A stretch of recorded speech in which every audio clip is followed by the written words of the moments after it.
All right, it's time to talk about the third level of the soul. And this part of the soul is called Neshama. In the past, we talked about the first two levels of the soul, the Nefesh, which is the lifeblood, the Ruach, which is the spirit. And now we are talking about the word Neshama, which is the third level of the soul. The Hebrew word Neshama translates as breath. And it's referring to the fact that when God created Adam, the first man, it says that he blew into his nostrils. And as Kabbalah teaches us, that the idea of God breathing is to show us that the soul, unlike all other creations which were created by God's words, speaking them into existence, the soul was through God's breath, which means it came from the essence, the inner aspect of God, the essence of God, which means the soul of the human being, unlike the soul that is found in everything else that exists in the world, is an actual part of God from the essence of God, because the soul represents the purpose of creation, of why God created the world in the first place, is for a human being with free choice to come into a physical world with challenges, with positivity, but also negativity, and be able to overcome those challenges and be the best person they can be and make this world a home and an edifice and a place where God could feel comfortable. And how is that accomplished? Through the third level of the soul, which is the neshama, which is the breath of God, which is the spiritual side of our soul.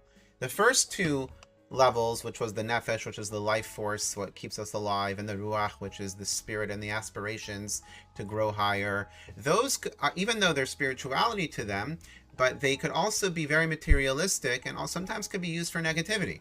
The neshama, on the other hand, is godly, is selfless, it's pure and spiritual, and it's compared to a flame on a candle that is always trying to go up. It's always trying to jump higher and reach God, because its essence, its connection is God. And being in the world, being in a physical body, is against its nature. The neshama is the part of us that is always pushing us to something spiritual. While the ruach is trying to make us better, the ruach, which is the spirit, is trying to make us better and smarter and more productive, the neshama is trying to make us more godly. The neshama becomes very uncomfortable with our ego, with our selfishness, with things that will make us more materialistic. The neshama becomes very uncomfortable with that. The neshama wants to be in a spiritual environment. So when you're doing something for someone as a favor, or you're doing a kind deed for someone, your neshama is activated because now it feels comfortable. When you forget about yourself, your neshama feels comfortable. When you become more godly and become more in tune to God, your neshama starts to feel comfortable, because that's the part of you that is literally a part of God, or constantly connected to God. When we ignore the neshama, we always feel this void or pain inside of us, because the neshama is now being suppressed. It's not in its comfort zone because of our materialistic pursuits or our selfish or egotistical behavior. When we go to the opposite of that and become selfless, and we put our ego aside for a greater cause, or when we're able to think beyond our own physical self, the neshama is in its comfort zone. And that's why, by the way, true happiness is only found once we forget about ourselves and our personal needs, and we focus on something greater, something more altruistic, something about improving the world, something about helping another person, something about that doesn't just reflect us and our own personal benefit.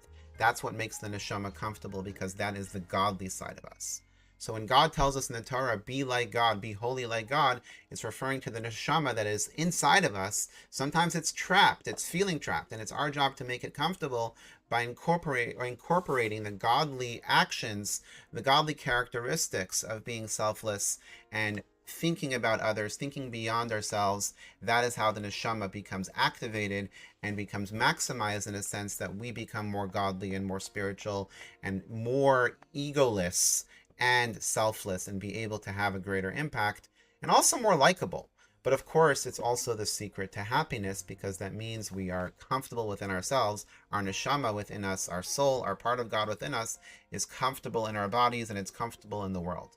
And only then can we truly have an impact on those around us, our families, our friends, our communities, and so on, because our neshama is in its right place, it's in its comfort zone, we have the right mindset, and we are connected to God, which means that we have God's power, we have God's enthusiasm, we have God's spirit and message with us, to be able to, helping us to be able to accomplish anything and everything that we are meant to accomplish in this world.